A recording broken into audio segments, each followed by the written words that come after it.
मी inspector Sanap बोलतोय। सरकार तुमच्या मागण्यांचा सहानुभूतीपूर्वक विचार करणार आहे। त्या निष्पाप मुलांना सोडून द्या तुम्ही, आणि तुम्ही ही शरणागती पत्करा ताबडतोब। तुम्ही घेरलात चारी बाजूने, ताबडतोब शरणागती पत्करा निर्धास्तपणे। अर्धा तास, फक्त शेवटचा अर्धा तास देतोय, त्यानंतर संधी मिळणार नाहीये तुम्हाला।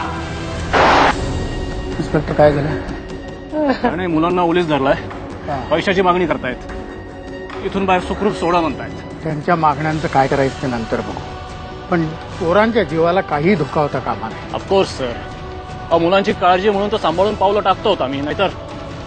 मला वाटतं इथे संवादाची गरज आहे। मी त्यांच्याशी जाऊन बोलू का? अहो नाही सर, नाही, इट इज डेंजरस। तुमच्या जीवाला दगाफटका होऊ शकतो। नाही सर, आम्हाला आता कुठलीही रिस्क नको आहे। पण मी माझ्या मुलांसाठी धोका पत्करायला तयार आहे। सर, ते काही ऐकण्याच्या मनस्थितीत नाहीये। सर मला वाटतं तुम्ही माझ्यावर विश्वास ठेवा। आम्ही प्रयत्न करतो सर। मी तुम्हाला आश्वासन देतो, मुलांना मी सुखरूप बाहेर आणतो सर। प्लीज विश्वास ठेवा माझ्यावर।